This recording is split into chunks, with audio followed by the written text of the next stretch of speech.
Good morning, Nottinghamshire Madness fans. So, this morning we're back with the Via Veneto by Canellini, Italian bicycle, and I've made some more adaptations to the gearing. I'll show you what I've done today. So today's adaptation has been the fitting of a high range 34 tooth cassette. The difference between the high range 34 tooth, this is the cassette that came off the bike. If you see the, not the black plastic but at the back, if you see the larger black sprocket here, I think that's a 28 tooth sprocket, and I've gone to a 34. The reason being, it's still too high geared when it comes to the highest hill in, or the steepest hill in town. The other issue I had with the bicycle was, if you can see the axle nut here, this is called the dropout in the frame. The axle was actually bolted through the frame at this point, so the wheel wasn't all the way up into the dropout. The reason I found for that is because the mudguard stay here was fastened at this point, and if you take the angle of, if you take this as a centre point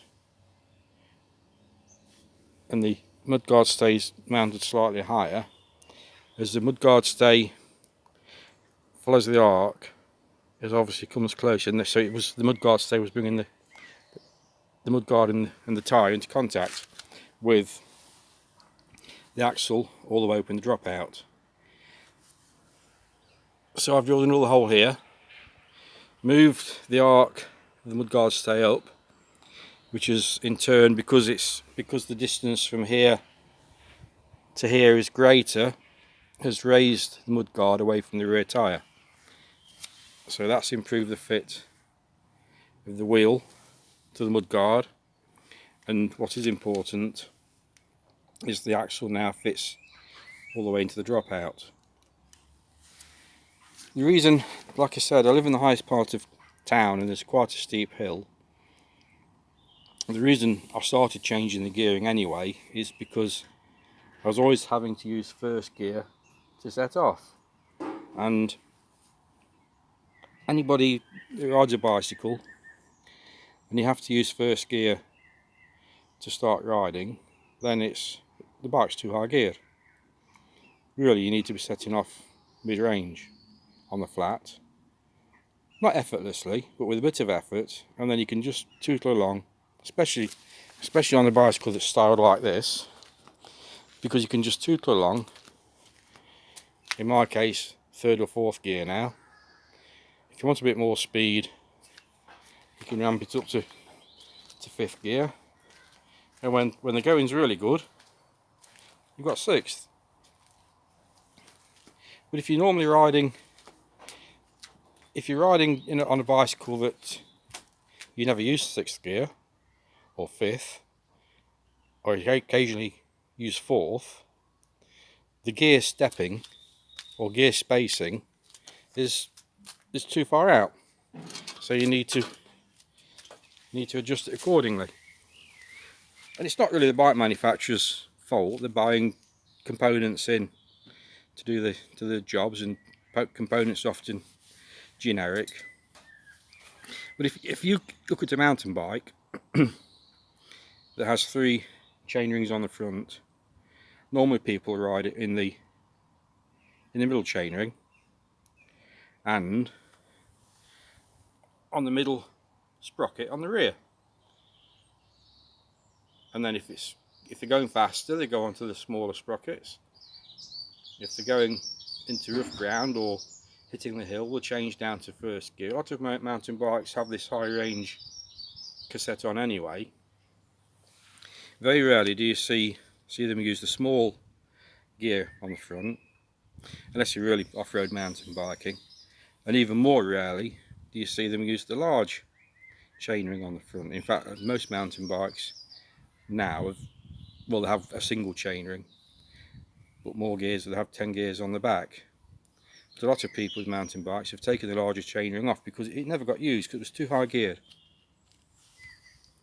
So essentially this is probably geared now like a mountain bike is, for road use or street use or cycle for tracks and trails and shopping and going various places. So now I'm using the 39 tooth chainring on the front.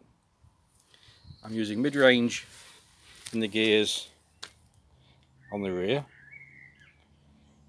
Second gear is low enough for me to conquer most hills, and now first gear is any hill. Any hill is capable, even when it's loaded up with shopping, and that's what's important. Is if you get off a bicycle and walk with it, you somewhat feel defeated. If your bicycle's too high geared for you to ride comfortably and easily, you're going to hurt yourself. And if you hurt yourself riding a bicycle, it's going to be put in the back of the garage or the shed or somewhere and left there and forgotten. So for the sake of £15 for the cassette, I think the front chainring and cranks were £12 or £13. It's turned it into a most usable bicycle. An easy job for any bike shop to do. A little bit of modification on the mudguard. I'm sure that's going to be okay. It may need a bit more. The hole that I've got in the mudguard from where the mudguard stay was, just there, that should fit a light on there.